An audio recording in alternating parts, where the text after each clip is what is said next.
Oh, testing 1, 2, 3. Testing 1, 2, and 3.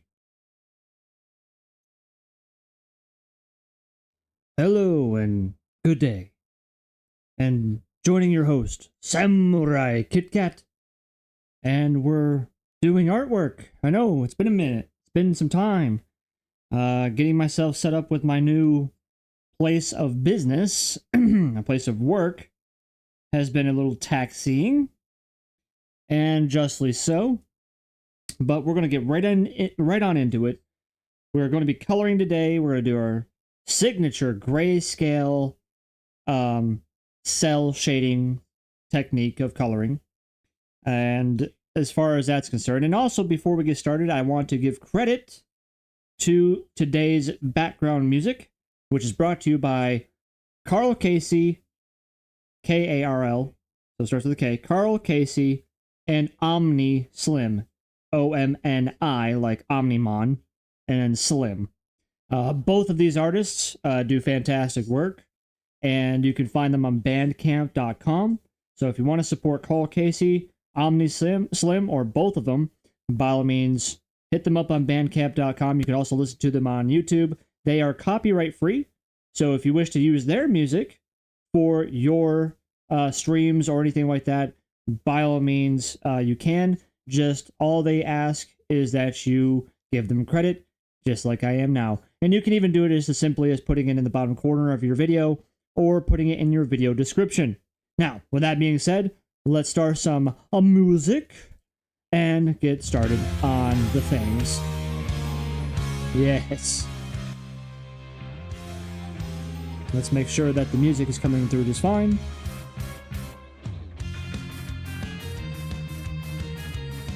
Yes. Yes. Sounds good. All the things are good. Okay. Good.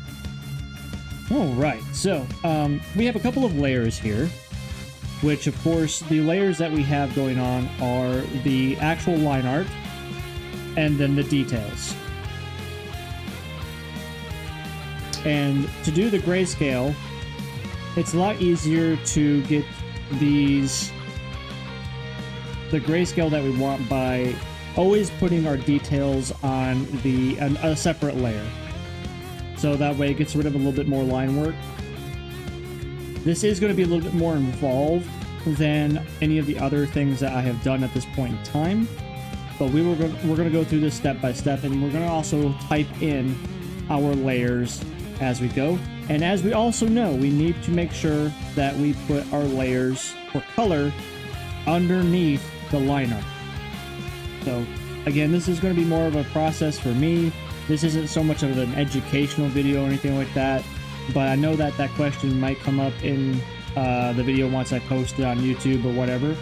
And of course, any chatters that come in, obviously I'm more than happy to talk to you and figure that all out. So, that being said, let's go ahead and just start going. Start going.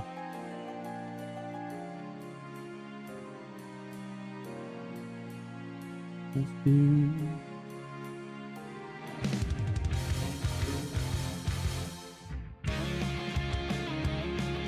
this main fur. We're gonna do the main fur first. Main fur first. Dirty main fur first. Derpy. Main fur first. Ooh, that's too much of the main fur.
All right, clearly we have some gaps that we'll have to close up.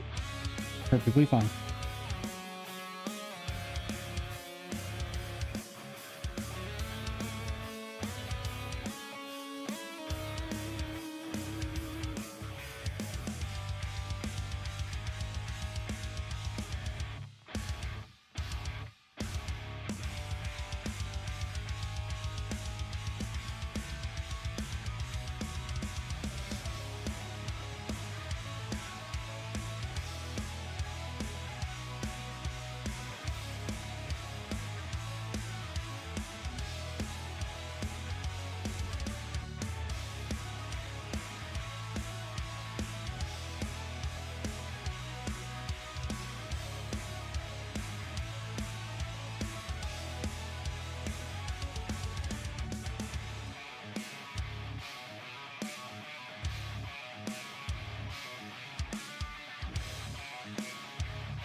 We just gotta decide where that light is coming from. I think we're gonna have them kind of face into the light.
Bleh. Bleh.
What's up? Chris said that. How you doing? How you doing? How you doing?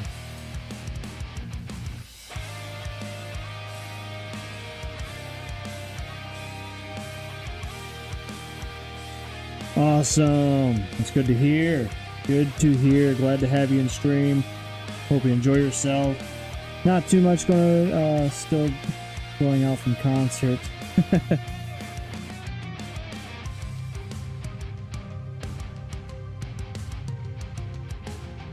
What concert did you go see? Or are you seeing currently?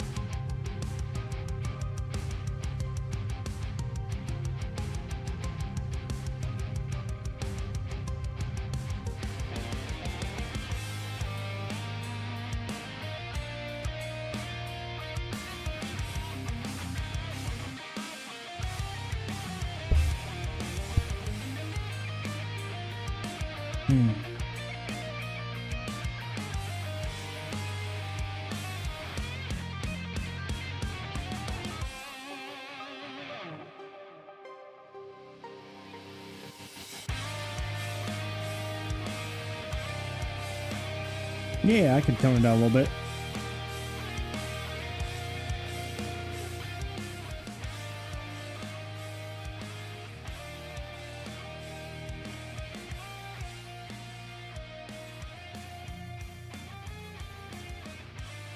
How is that? Is that a little better music to voice ratio?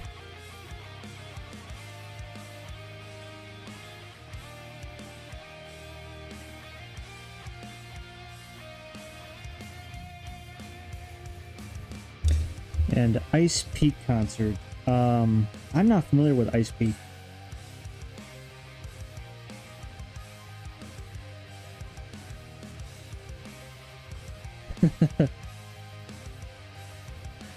Five days ago concert, but still feeling great. That's good to hear. That is good to hear.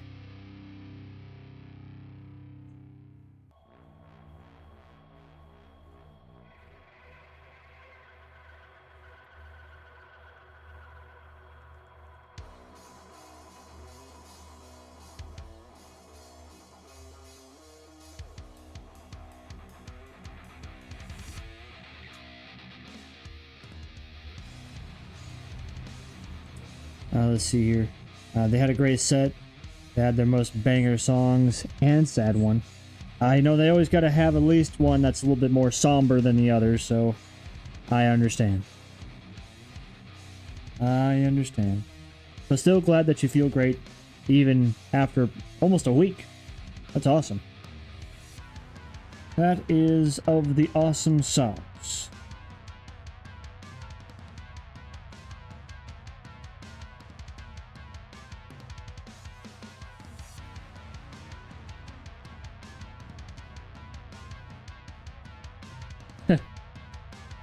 I don't think there has ever been a concert in my life that I haven't come back and my voice was absolutely trashed.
Let's see. Mine was I hadn't planned to go at their concert, but a friend of mine liked the music and she had a birthday the next day after the concert, so I bought us a tickets and we went. Awesome. Hey, that's spontaneousness. That's the best kind of experiences.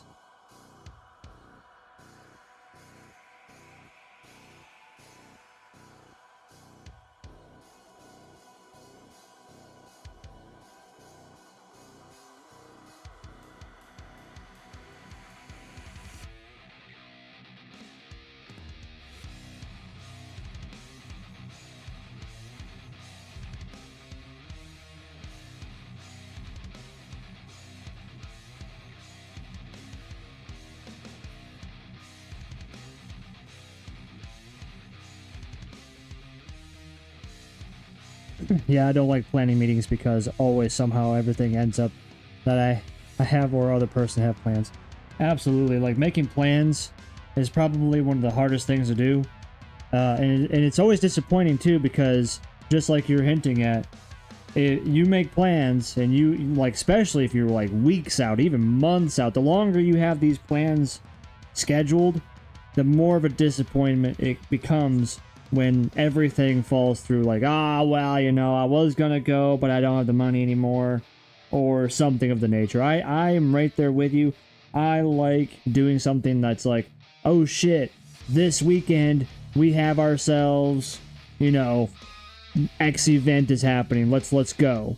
There's less time for people to backtrack on you, the shorter and shorter it is. But here's the funny thing, like I just actually had my own instance of this where someone backtracked on me after we scheduled something yesterday. Like yesterday I planned something with somebody, and then today, this morning, they're like, oh, I forgot I have something to do tonight. How did you forget? Like, I mean, apparently it had to have been very important if you forgot. But needless to say, I got you. I got you. Alright. That's good. Inner circle next. The inner circle.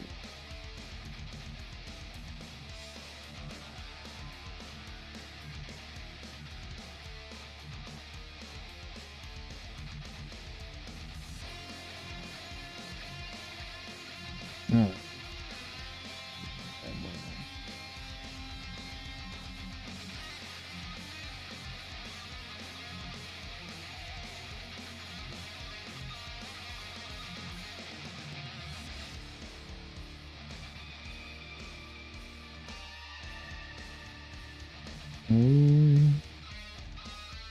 Oh yes, oh yes.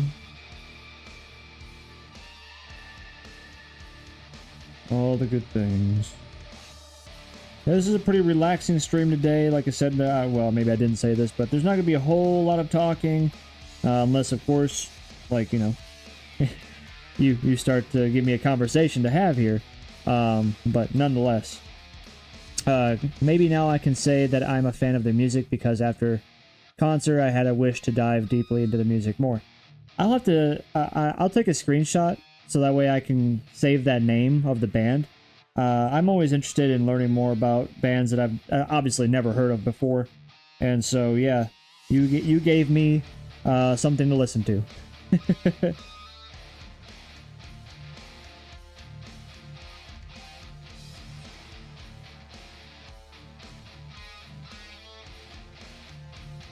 But yes, definitely a chill stream. Played some Zenless Zone Zero not too long ago, but I haven't worked on my persona, Kitsukai. And this is my full first illustration of Kitsukai. And yeah, so we're working on him. Working on Kitsukai today.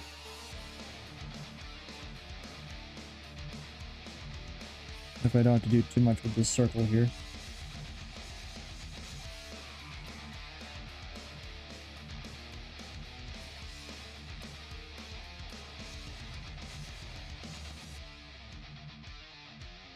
That's about right. That's about right.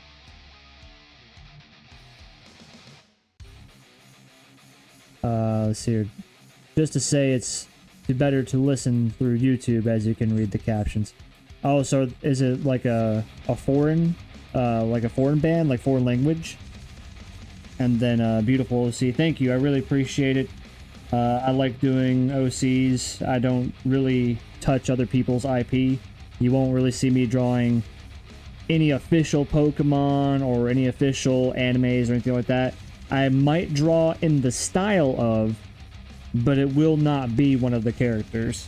You know, that's just me though. I respect IPs. I respect that if I draw an IP, especially if I make money from it, that is copyright infringement. I do not dabble in such things.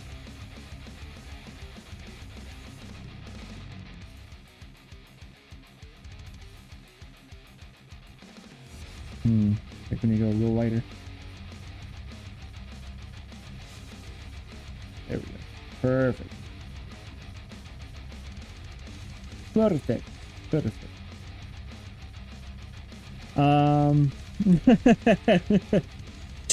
Chill as there's some metal in the background playing. Heck yeah. Got some metal, baby. What tablet I use to draw? I use a Canvas 13 Pro. Canvas 13 Pro. Let's see here. Yeah, I'm a bit of a headbanger for sure. And I need to get some more metal tunes, but the thing of it is just trying to find, you know, copyright-free metal tunage. That's a little harder to get a hold of. Probably can make some like AI metal, but sometimes it sounds good, sometimes it sounds terrible. I will look into it, but nonetheless, this is a pretty solid playlist, a little bit between metal and some anime rock, and it's all copyright free. I mentioned the artists at the beginning of this video, but for you, I'll let you know who they are. Carl Casey, Carl spelled with a K, Casey with a C, and then Omni Slim. Omni like Omnimon from Digimon, and Slim. Both of them you can find on Bandcamp or listen to them on YouTube. I think they're pretty good. Carl Casey does more of like synthwave and industrial and stuff like that, but the song that you're listening to in the background right now is one of Carl Casey's. He does metal every now and then. And then Omni Slim is more so anime rock. Anime intro music.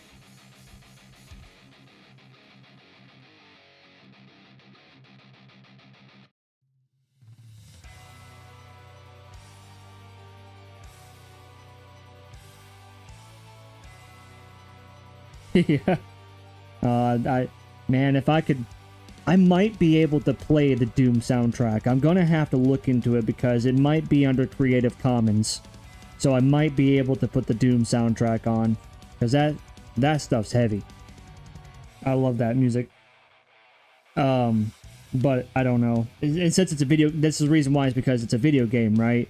So it should be okay, but nonetheless, I'll have to look into it.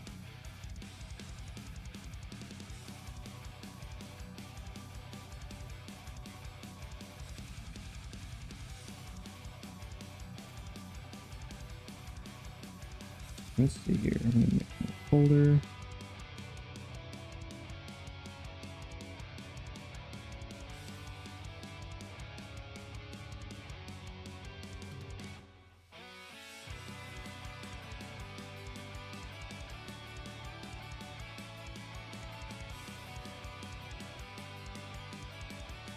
Alright, now we gotta do the letters. We just got a letter. We just got a letter. We just got a letter. Wonder who it's from. Blah.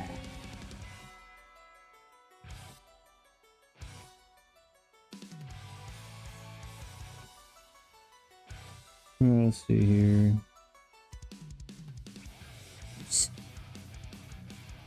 Yes.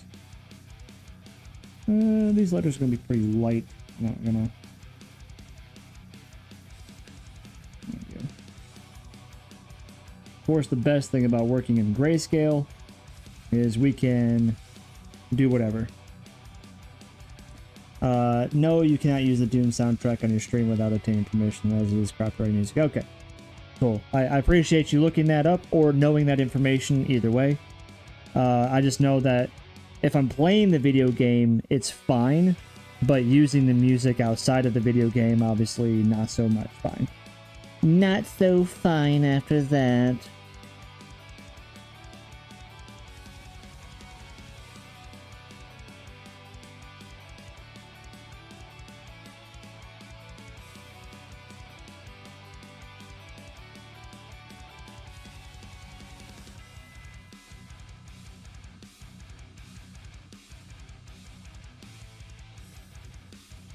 Yeah, yeah, it's possible.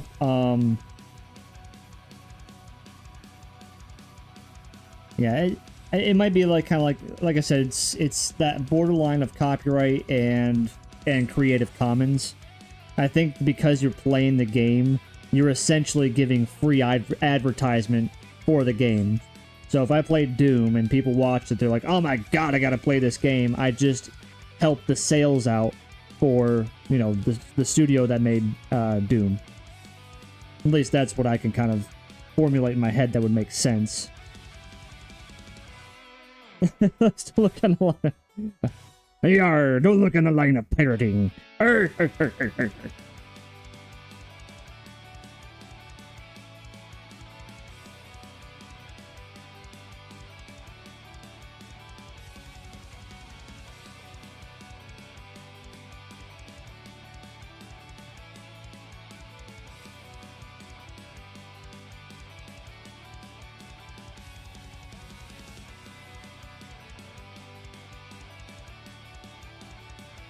Yeah, it's just, I'm sure there's other art streamers and stuff like that that have music that was custom made for them and all that other stuff, and it's, you know, I'm not to that point, and so finding something to keep people somewhat entertained while I'm doing art, you know, it's sometimes a chore to find that kind of music. I played Doom 2016, and oh my god, I completed the game in 12 hours, but I have plans to play it on the stream when I build my PC to an end. Yeah, and then, of course, you got freaking, what is it, Doom Medieval coming out or something like that? What the hell is it called? Yeah, I think it's Doom Medieval. Whatever. But, like, the whole freaking just hack and slash with swords and shields and dragons and shit. Like, I can't wait. I cannot wait for the new Doom to come out. Yeah, this song right here is from Omni Slim, by the way. As you can tell, it's definitely more anime intro music.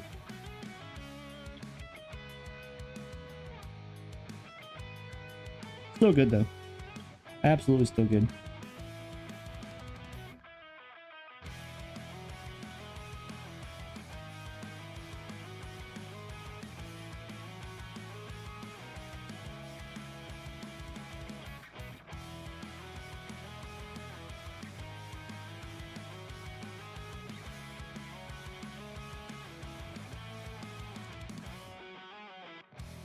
If you put up a music video, then you can, because it means a reaction. Yeah, yeah.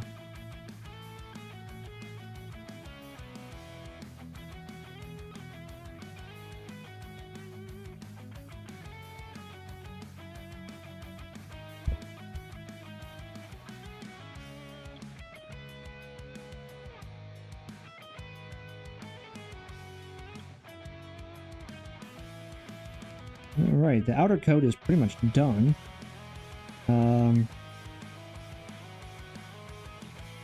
We just got to keep moving forward. Let's see, we're just kind of trailing our way down. We're starting, you know, starting with the, now, well, that was the outer code. I think it's called the Hakama, is what the outer code is. And then now we're working on the, man, I can't fire Camino? No, it's not Camino. What the hell word am I looking for?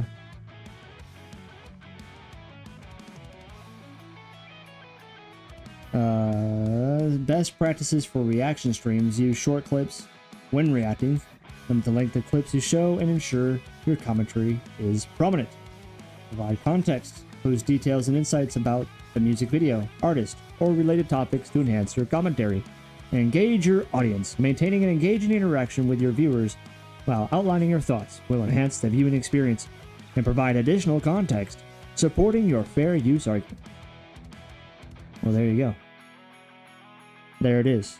Said by Chris Said That. Chris said that. Said it right there. I just said it for him.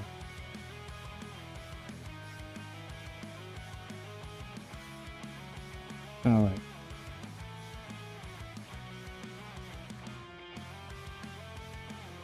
Let's get started on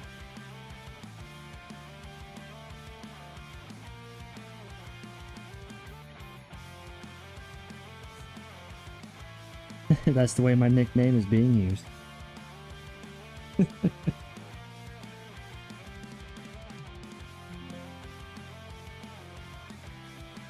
This drive me nuts, but I can't remember what this outfit was called.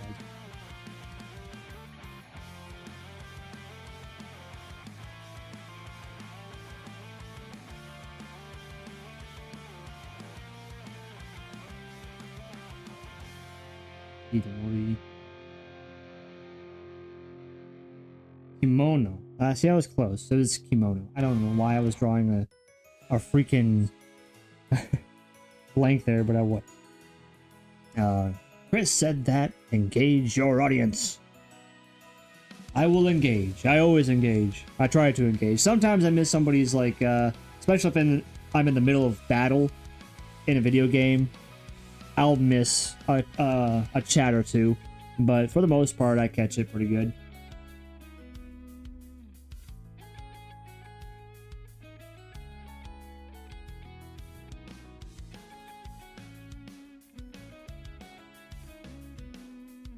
All right.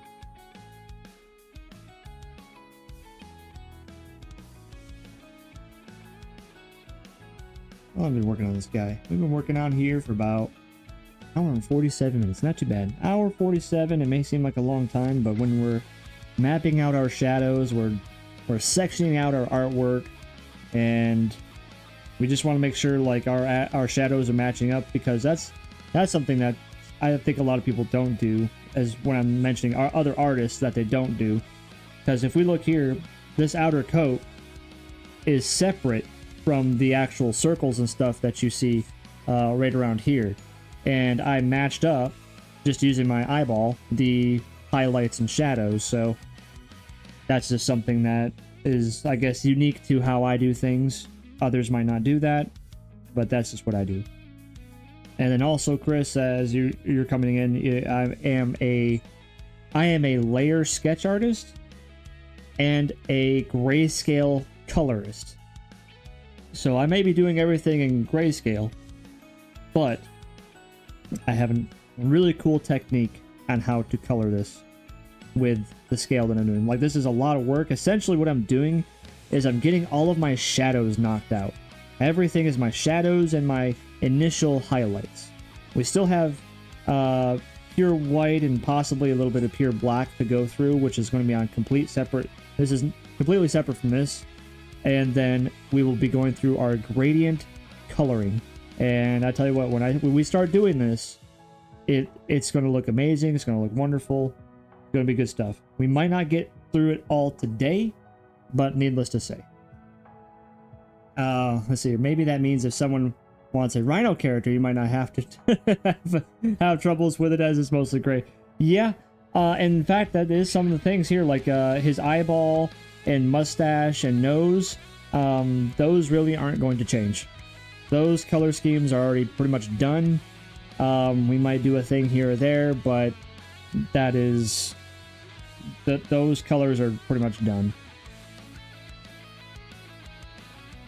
So there are some instances where we get away with doing grayscale. Absolutely.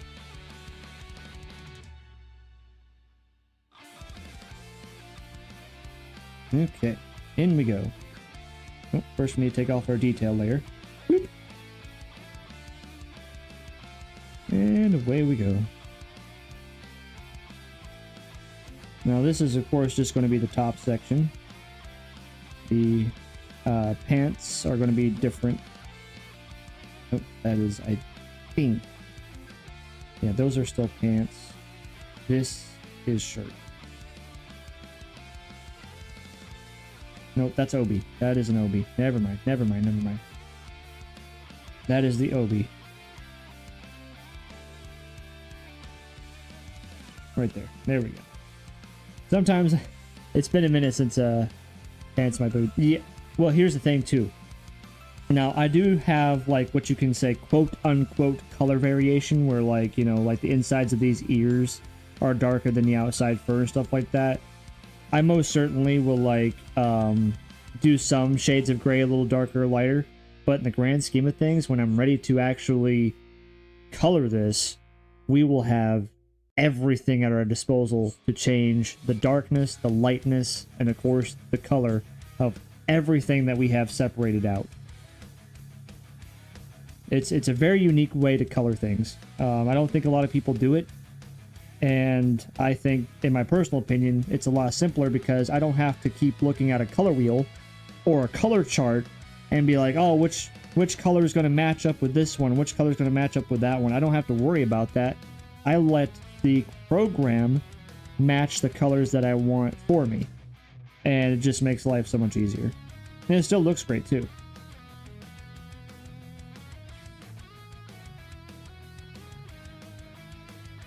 These little corners here. Lots of little white specks in the corners. Just happens. It happens. It happens. But to go with your credit, like, I most certainly will probably drop that color down and then do something like this for the pants and have that contrast, because it will make it a lot easier to work with. I won't have such a uniform color scheme. But at the same time, I will be doing all the shading and stuff like that on this kimono top.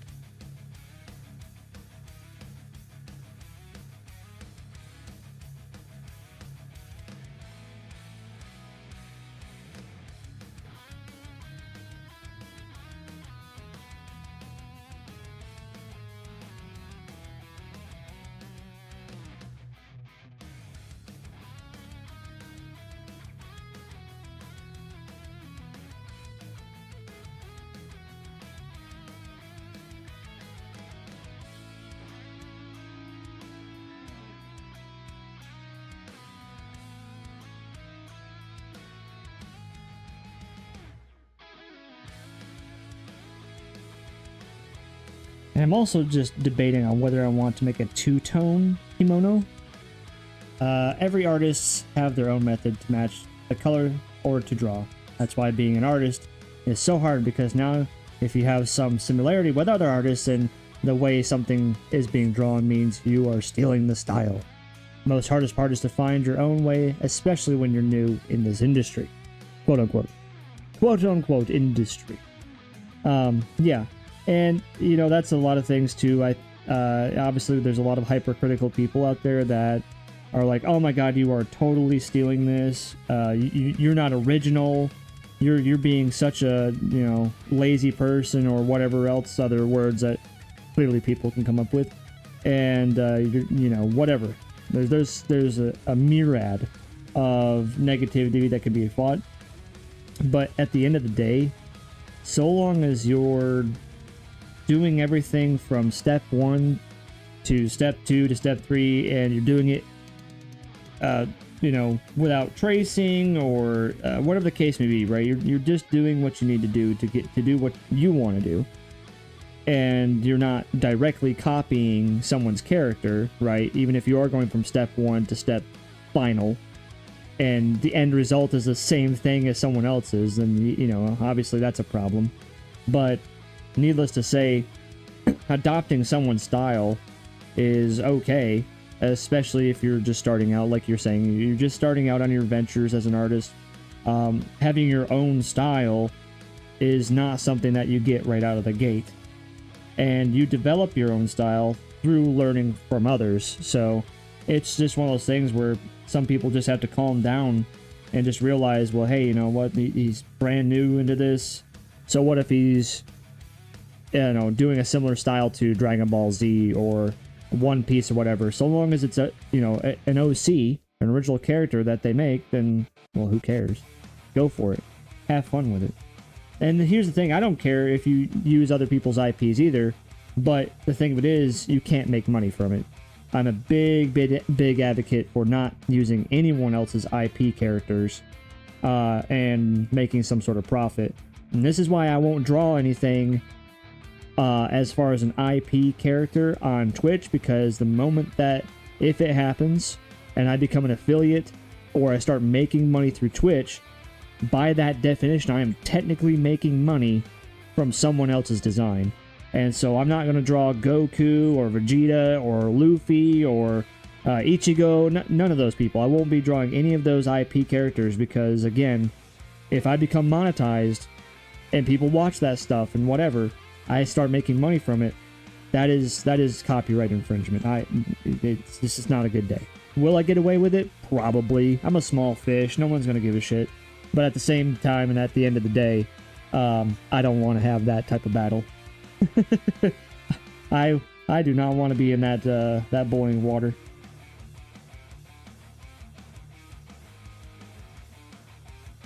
All right. Let's get our first round of shading.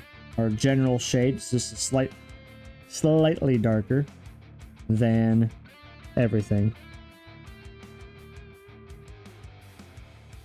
Yeah, and I think that a lot of people don't think about that, and I wouldn't blame them.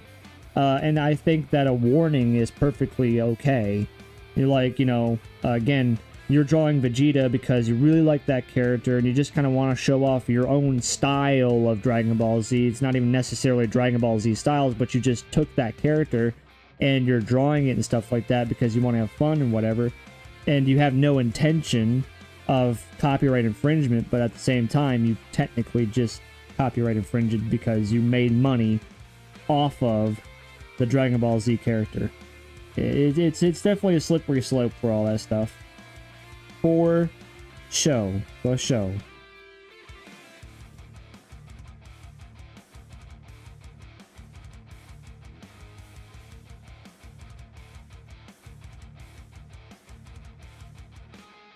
Alright, that's good there.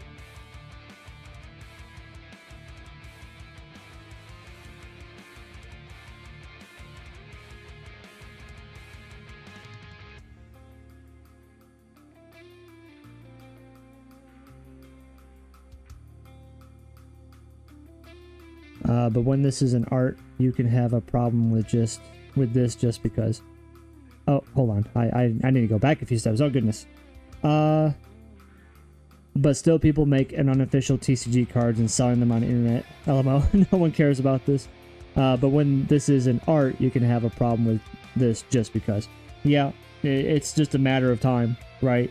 Especially if, those really nice and hot waifu cards of characters and stuff like that.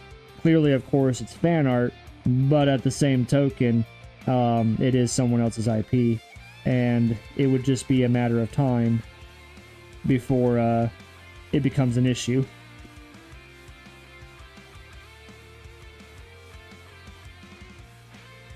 I think I may have went a little darker than what I wanted to with this, but that's fine. We can change it if we want to. Because I really wanted this to be kind of a blanketed shade. That still turned out okay. That still turned out okay.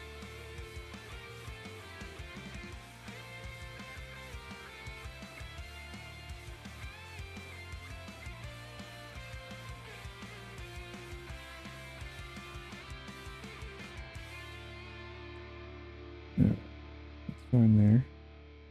Let's get this.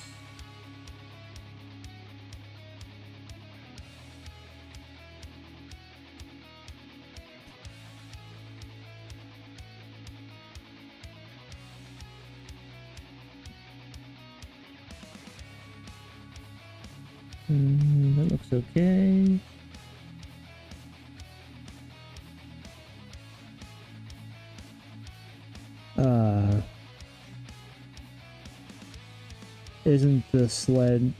Isn't the sleeve needs to be round? Question mark sleeve. So you're asking if this is portraying like a round shape? Is that what you're asking, like this right here? So you have the arm that is inside here, so it's doing one of these numbers, right? And then the arm would kind of go this way as far as the elbow. There is a light source coming from this direction over here. So this would be highlighted because this is the topmost portion of this. And then underneath the arm, right about here, would be a shade area. But it would be more of a gradient. And so just as an example here, because we're not to this step yet. We're doing hard shadows right now. But the gradient would go something like that. And here's the biggest thing about art and just in general, and shading and shadows and stuff like that, is just the simple fact of, you know, it's just representation. It doesn't have to be completely correct. It just needs to be believable. And a lot of animes and just character creation in general, if you really take a long look at some of the artwork, you know, you'll start noticing like that shadow doesn't make sense, that light source doesn't make sense. But when you back up and look at the whole figure, you're really not focused on it because your eyes are taking the big picture in, and you lose this quote unquote detail that you're searching for. It's only more magnified at this point in time because this is what I'm focusing on. So this is all you see right here versus this is what you see, you know. So there, it's a perspective thing, and that's just how it works. So these are all stage processes. There's a lot of different shadowing to do, and this is also why I like to work in grayscale, because I can just focus on the shadows and I don't have to worry about color matching. There you go. La di da, as they say.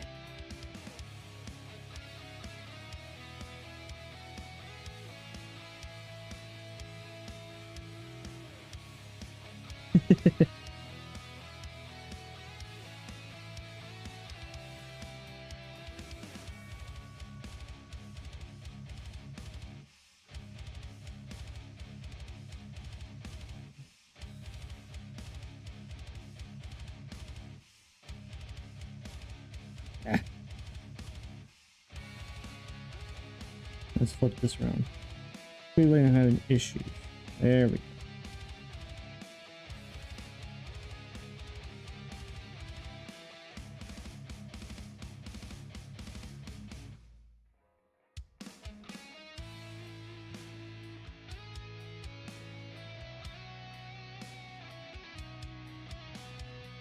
Yeah, depending on like the anime that you're trying to do or portray or whatever, you may have one shadow difference, you may have 3 shadow differences, 4, I mean, or you can just do complete gradient shadow art.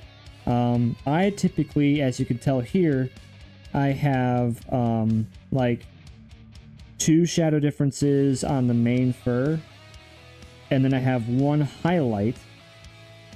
2 highlights. I have 2 highlights, 1 shadow difference, and then I use a gradient shadow to put that head and make it make the head go backwards. You know, like actually make it a sphere.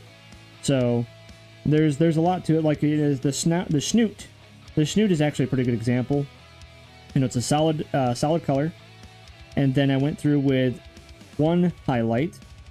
And then another highlight, because the more brighter and brighter you get, the less line work that you have, because you're trying to really emphasize how much of a glow factor there is on the edge of something. And then I went with a gradient white across the snoot, and so it made everything lighter, and then it creates this essence of getting darker, because this side of the face would not be facing the sun per se. So there's some things to it. Again, at the end of the day, it just has to be believable.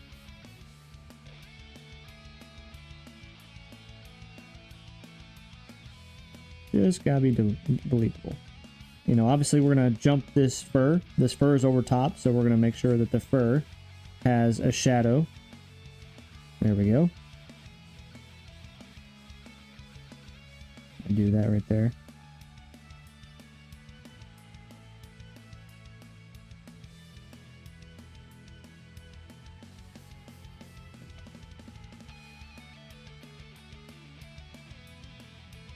Alright, so the initial hard shadow is pretty good, pretty good. And now we're going to make a second hard shadow, and it's going to be a little bit darker. A little bit darker.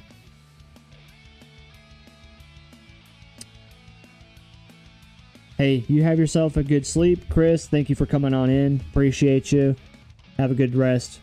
Glad you had fun at your concert. You have yourself a good one.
Hmm.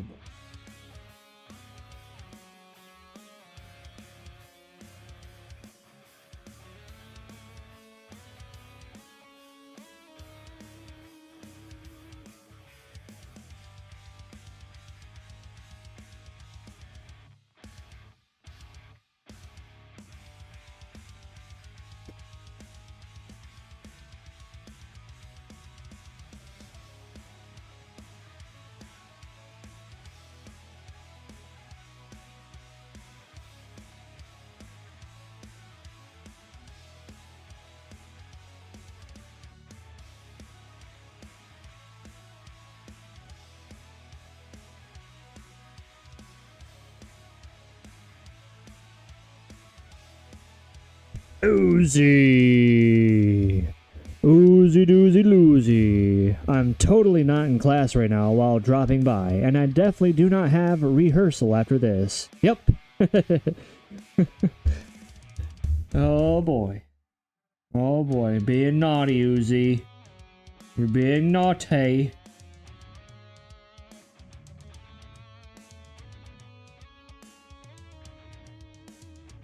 I think I need to go a little darker than this.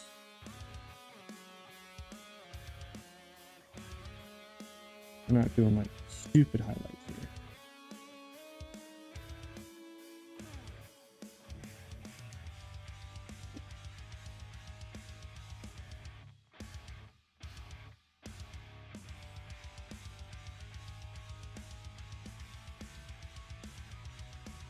Well, thank you. I think he's coming along just fine. Just swimmingly. Switch the I and the A around. No, you got it right the first time. You got it right the first time. Yep, so Kitsukai. K-A-I. That way is called Kitsukiya. Kitsukiya. Very much more, sounds more feminine. So Kitsukiya and Kitsukai. Looks amazing, either way.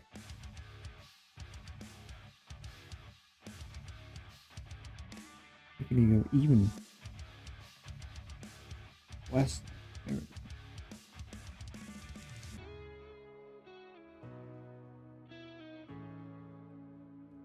That's what I wanted.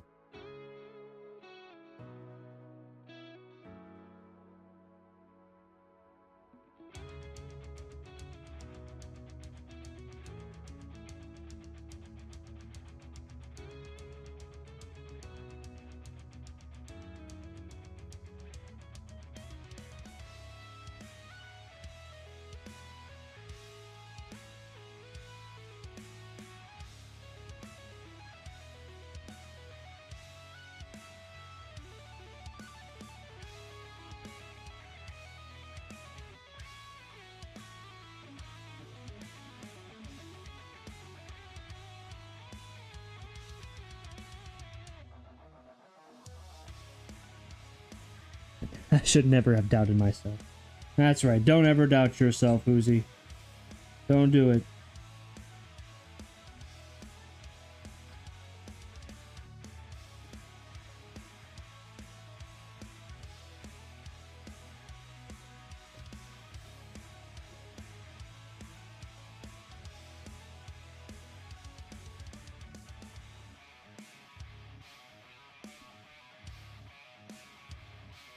I feel like I need to do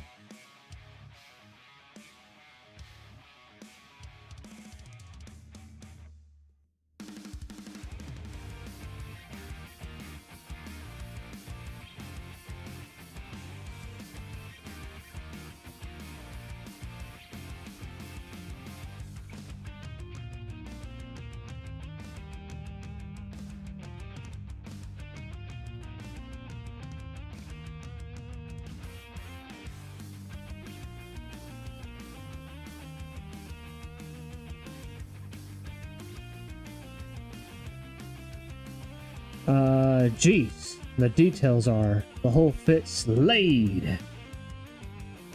Well, I appreciate it. I mean, we're getting to, you know, this is a much different thing than, you know, doing the references, right? The references were there to give me an idea about what I want to create. This is an actual illustration. This is what I want everyone to see. This is like the premiere. This is the thing. This is the type of art that I will be doing for Kitsukai from here on out, etc., etc. And of course, once we get Kitsukai colored, then we're gonna start working on a background too.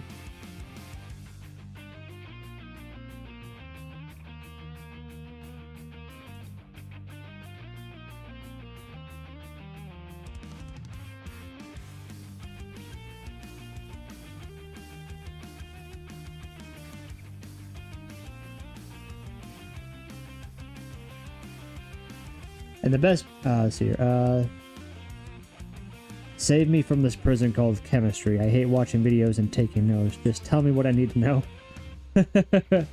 I know they're the same thing, but still. I understand. I get it. I get it. I absolutely get it. When I made tutorial videos online, I actually did it in like shorts form. I just said, half-inch bolt here, half-inch nut. There you go. I mean, I wasn't explaining like, oh, you need to use a torque wrench and set it at 45 pounds, and then you need to go ahead and you need to put some thread paste on there to ensure a good tight fit with your bolt when you get started on. And we want to make sure we get that nice and tight before we put down the torque wrench at the 45. No one's got fucking time for that. Just say, wrench, half-inch bolt, put it on. That's all people need to know. Don't quit explaining the intricacies of putting on a flippin' boat. No one cares. No one cares.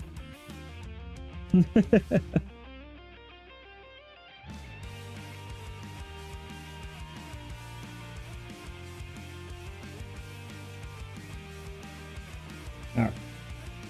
Now time to do some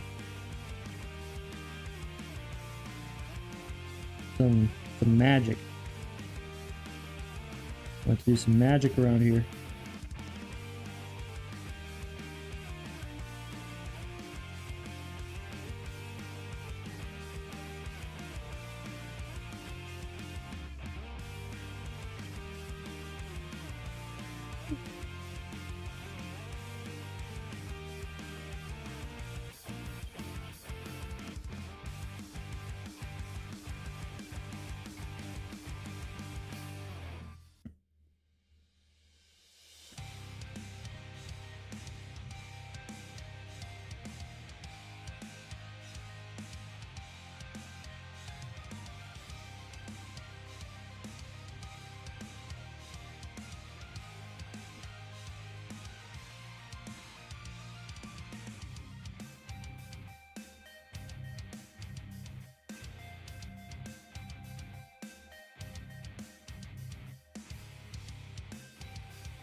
Hey KitKat, how was your school experience, high school, college years? I just realized that Kitsukai's name was on the stream's title.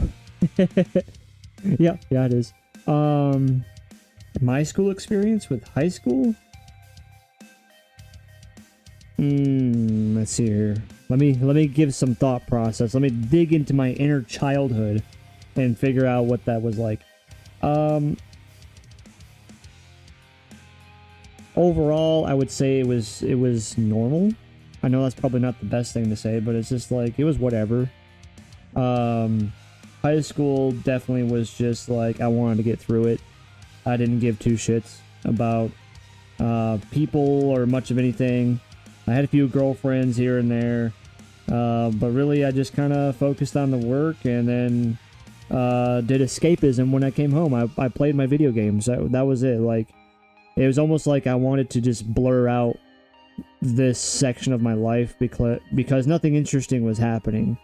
I wouldn't say anything significant happened in high school enough to say, like, oh, this was the moment I realized who I was. This was the moment I realized this or that or other things. Like, of course, there is moments of, within everything that we do and experiences that we've had in life. But in the grand scheme of things, high school really was just a social learning experiment. And so long as you pass, then you get to go and actually experience the real world. Now, I attempted college twice. The first time I attempted it was when I joined the military, and I allegedly had, the GI kicker and had essentially college credits with my servicing. And that was a lie. The government never paid me for college. It just never went through. And what I wanted to do, though, is one of my dreams in life, in my early life, was to be an airline pilot. I wanted to fly commercial air jets and carry passengers across wherever. I didn't care where I went. Because at this point in my time, in my life, I didn't have a girlfriend. I didn't have anybody. I had family, but family only gets you so far. And so really I was just myself, and flying was just something that I really wanted to do. So I went to Western Michigan University, and I went into their pilot program, which was very expensive. It was like $160,000 for 4 years. And the military was supposed to pay for like almost $80,000 of that. So basically like an $80,000 bachelor's degree in aviation flight science and commercial piloting. And unfortunately, college was just way too difficult. And it wasn't even the fact of the schoolwork. The schoolwork was fine. I could do that all day. It was these audacious scheduling, and everything had to be through email. So if you didn't have your email set up, or if the teacher failed to send you an email, then you missed out on tests, you missed this, your textbooks were expensive as shit. And of course, you're living in dorms with people that you don't really care about, or, you might make a friend or two here or there, but needless to say, I was starting to fail classes because I was missing tests and things that I didn't know about. And I was like, well, this is just dumb. I'm like, I'm out. I'm not. And what really broke the camel's back, the straw that broke the camel's back, was the fact that the government was telling me that, well, you need to process your semester's pay. And like my first semester was like $4,600 just for one semester. And it was going to take the military or government in this essence, it was going to take them like 3 months to process this payment for the college. And I was also told that they probably weren't going to pay for all of it. So I was kind of counting on the first 2 years of the military taking care of college, and then the other 2 years I was going to get a loan or whatever. Student loans, gotta love student loan debt. Oh yeah, that's what you want. So I pulled out. I was like, nope, not doing it, because the college was pressuring me to start a loan. They're like, well, while we're waiting for this, go ahead and start loan paperwork, and essentially sucker me into start getting student loan debt when I really shouldn't have had it. And so I was just like, nope, I'm done with this. I'm out of college, dude. I'm out. And then later in life, I tried college again, something a little bit more simpler. I was a military police officer in the military, and so I wanted to see if I could just continue to be a police officer in the civilian life, right? I mean, I had the experience. I know the Miranda and 31 Bravo rights and so on and so forth. And so I was figuring this was going to be an easy transition. Unfortunately, it was not. I required college. So even with my military police experience, I wasn't allowed to just join a police force. I had to go not only through the academy for the police force that I wished to join, but I also had to get I had to get a bachelor's. I had to get a freaking 4-year college bachelor's degree in criminal justice in order to be a police officer. And I'm just like, this is too long. I don't have that kind of time. I need money. I need a job. I'm officially out of the military. Like, I'm done. Like, I'm cooked. I can't get anything. And so, college experience wise was just, it's too time consuming. And I didn't have the resources at the time to like stay with family or to basically stop myself because I wanted something better for myself. And I'm kind of like, I want it here and I want it now. That was my attitude back then. I want it here and I want it right freaking now. And if I can't do it right now, then it's not worth my time. Again, this is young me that's speaking. This isn't me now speaking, but I want it now. And so I wasn't patient enough to get a college degree. I didn't want to go through the steps and processes to obtain a college degree, which obviously included student loan debt. I said, that's a scam. I'm not getting scammed out of my money. Education, in my personal opinion, should be free. That still resides with me today. Education and healthcare and all that shit should be free. That should be just a human right. Needless to say, I'll digress from that. But then, of course, going back to high school, I mean, you weren't taught anything in high school. High school was essentially just like the one thing that high school told you and taught you was how to chase statistics. It taught you how to chase statistics because you got judged on your GPA, you got judged on percentages and fractions, you got judged on how well you did your ACTs, your SATs, and any qualifying state testing. So basically, you grew up in high school understanding that statistics were going to be your life, which was true. Fucking based as all hell. Because once you got out of high school, you're still chasing statistics. So let's just say you went to college. Well, you're doing the same thing. You're chasing the numbers, you're trying to get the grades, maintain a certain GPA, and it's all for the chance to get your diploma. And then from there, your statistic from there is how easily are you going to be able to get into the job field from which you just spent 2, 4, hell, maybe even 6 years going to college. Is that job going to be available for you by the time that you get out of it? Answer is most likely not. Some people are fucking lucky and they can get right out of college and go right into it. But here's the thing, the reason why they can do it is because their GPA and their statistics are top fucking level. And these brainiacs have no idea about being social. They have no idea about the world around them. They just chase the statistic their whole life. And now they're going into a job that requires a whole new type of thought process, working with people, being on a team effort, and the list goes on and on and on. And so, in my personal opinion, like, when I looked from the outside in, from people who had went to college, and such an example would be one of my cousins. He got a master's degree in computer science and technology. Most people would say, well, that's a great degree to have. There's always going to be a need for someone to work on computers and stuff, right? There's always going to be someone that needs to do electronic work and all this other stuff. Yeah, sure. But you know how many people are getting that degree? It's almost like saying I'm going to get a business degree. That's almost the same concept as saying I'm going to get a lawyer degree or whatever. Like, so many people are chasing the same damn degree.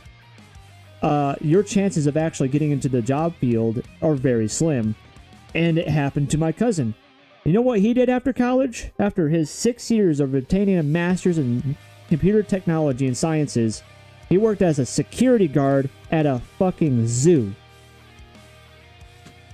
I mean, come on. All right, so yeah, okay, that hundreds of thousands of dollars that you paid for your master's degree, is it really paying off right now? Well, at this point in time, I'm making money. I got a car. I got a motorcycle. Yeah, I got an apartment, you know, and he's still having to live at his parents' house because he can't afford shit because he's got a huge-ass student debt loan he's got to pay off now. He's not in the job field that he went to college for. And when I look at this and I see people who go through this, I don't think they're dumb. I just think that it's unfortunate that people just don't have a guarantee in life, especially when you tie money to it. It's almost like gambling. Like, I don't want to gamble my money on something that I don't have a guarantee on. It's almost like playing a gotcha game. College is a gotcha game. Oh, let's see what's in this package here. Oh, shit, I got a rank B. Damn, maybe I'll get an S rank next time. Same concept. It's like, oh, I wonder if my degree will get me something. No, it got me a chef at McDonald's. Shit, I didn't see that coming. Damn. But needless to say, I have a very sore spot for the educational system of our society, and that doesn't matter where in the world. I'm sure there's some places in the world where education is wonderful, maybe even like Japan, stuff like that, right? But as far as the Western culture of things and Western education system, it's a crock. It's a scam. It's a crock. You chase a statistic, and if you're just not as good as anybody else, though, you know, right? You're not as good as the next person in front of you. Oh, hey, you got a 4.0 GPA? That's great. Well, Kaylee over here has a 4.2 GPA. I think we're going to hire her instead of you. What makes her better than you? Right? Oh, the 0.2 GPA or the extra credit that was done. Oh, she shows more of a drive than you do. We only have a couple slots open. Well, we're going to take this one. It's such an aggressive life to live. In the college life itself may seem okay, but it's the afterwards. After you obtain your degree, what are you going to do? That's a question I think a lot of people need to ask themselves. Okay, well, and some may come up with the whole thing of saying, well, I plan to do this after college. I plan to do that after college. Well, how often in your life has plans fallen through? A lot. A lot of the time, plans have fallen through in your life, and it disappoints you. And I guarantee you, there is going to be nothing in your life that's going to be more disappointing than when you get that college diploma that you worked your ass off. You worked your fucking ass off to get. You went into student loan debt to get, and then you find out that you're going to be stuck working at McDonald's or some other bullshit location for years before you're even able to get into the thing that you really wanted to do in life. And this is why I said that education should be free. And also, if you want to build your society, if you want to build your technologic booms and stuff like that, you have to allow people to learn what they want to learn and take in people in your corporations and your businesses to be able to do what they want to do, and also those to be able to start small businesses so that way they can try and achieve the goals and dreams that they want to have. It's called the American fucking dream, and it's been dead for a long time. I know, I went off on a fucking tangent. I'm going to digress from all of that. I popped off. I was cooking hard. I'm sorry. I was cooking real hard on that one.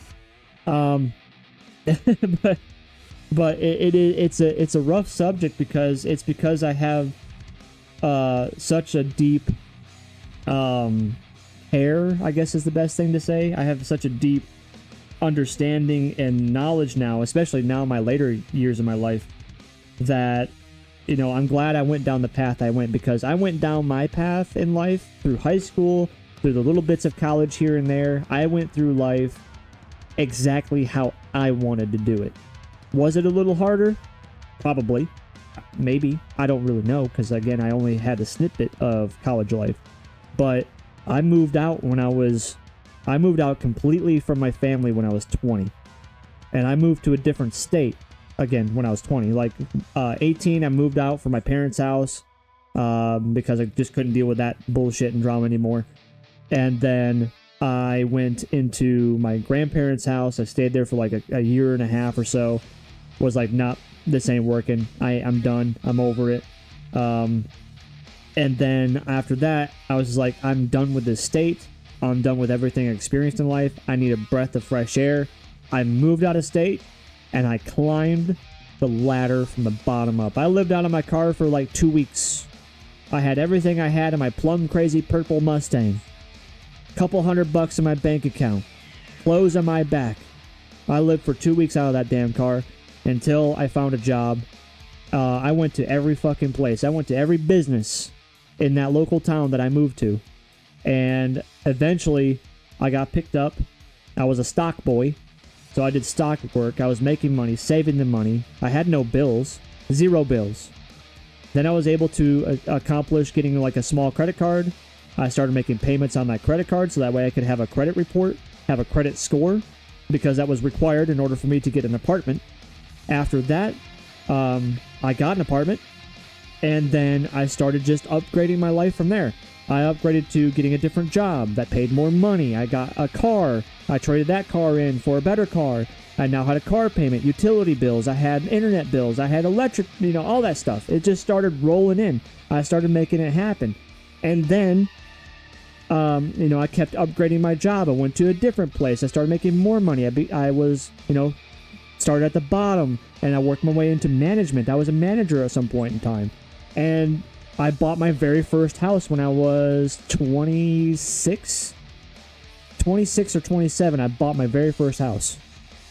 Something that a lot of people my age could never say, that they bought a house in their 20s with their own merit. I didn't have a co-signer. I didn't have my parents sign for shit. I did all of it me. Just me. And through life, I have realized that my own self-successes and my own pushing hard through the way that I want to do life, right? Not everybody's life's different. Uzi, your life could be much different, right? Maybe college is right for you, and this is the path that you wish to choose, and there's nothing wrong with that. But for me, this is what I wanted. And then so far right now, I'm on my second house, and, I'm doing work that, it's not the easiest work in the world, but it makes me a good chunk of change. It's a lot of hours. It's a lot of things to work, but I have a wife now. I got pets. I'm able to relax and chill. I'm doing artwork. I've gotten better with my art over the years, It's just, it takes time. This is more of a, just a self journey, and I have no regrets whatsoever in life. None. I love myself. And because I love myself, I can love others. And then top that off with, I have become very successful in my own personal perception and perspective. I've become successful. I have experienced and done things in life that hardly anybody probably would experience in their entire life.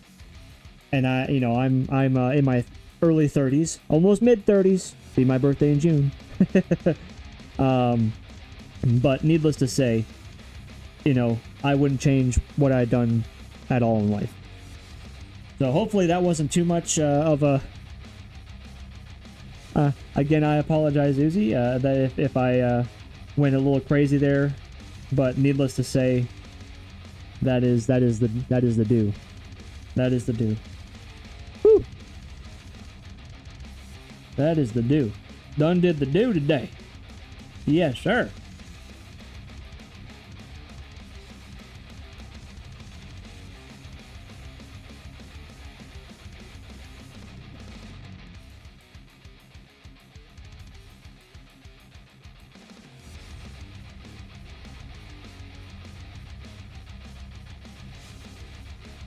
I think I scared Uzi. I think Uzi has left the building. Ladies and gentlemen, this is your host, Kitsukai. Kit Kat, Samurai Kit Kat. I think Uzi has left the building. I was like, oh shit. This guy.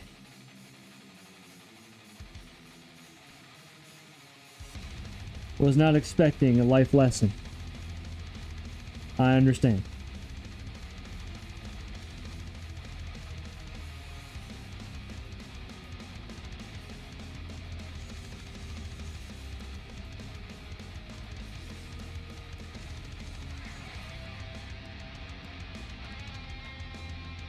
You probably can clip that and make some videos from that.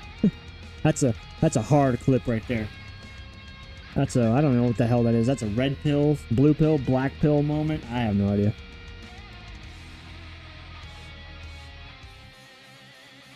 Imono.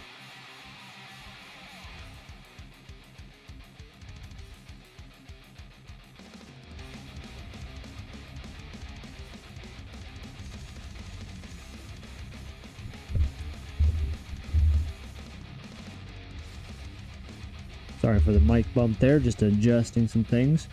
I have to have the microphone in a weird place above my head as I'm doing this artwork. It's definitely in the way of my vision sometimes.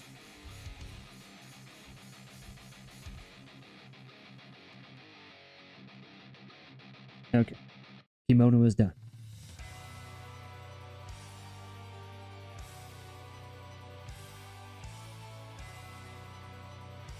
Now,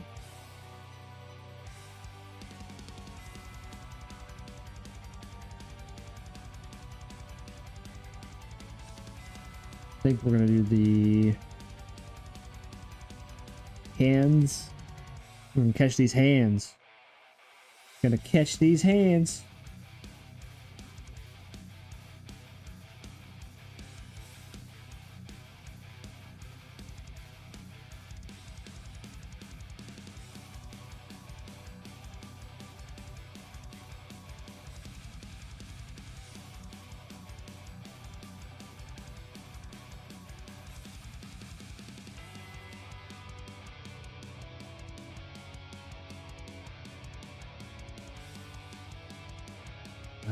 This is something I forgot to do. No, I didn't forget to do it. We're good.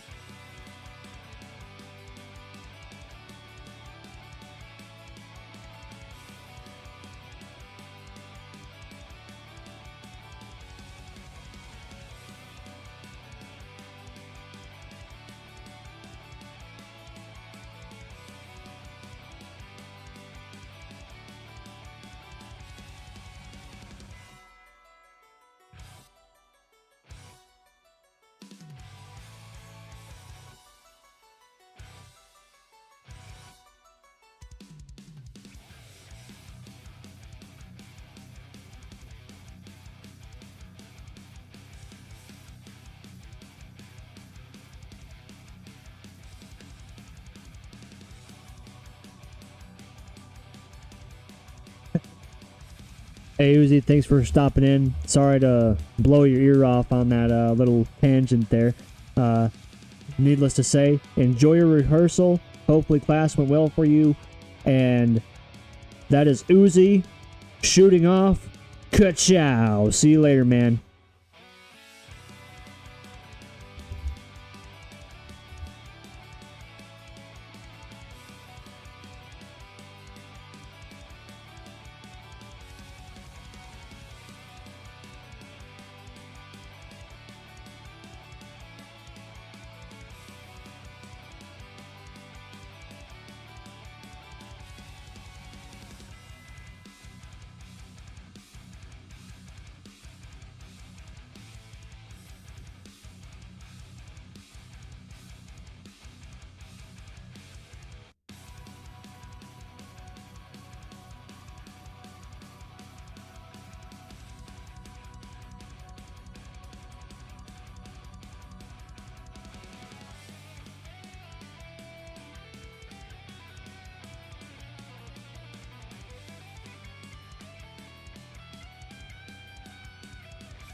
Fun time. Fun time.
damn.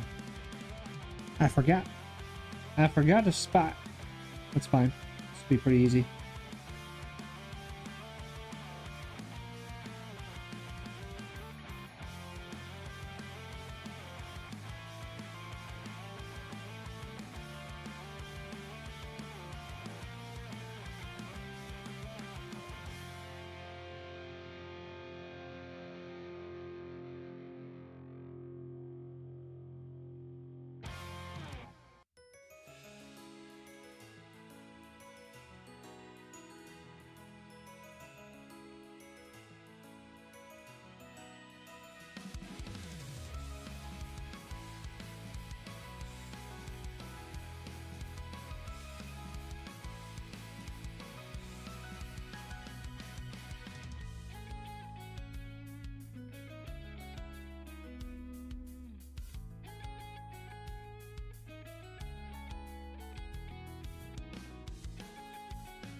All right. Well, I think I'm gonna call it for this. It's been about three hours and 15 minutes or so on the artwork.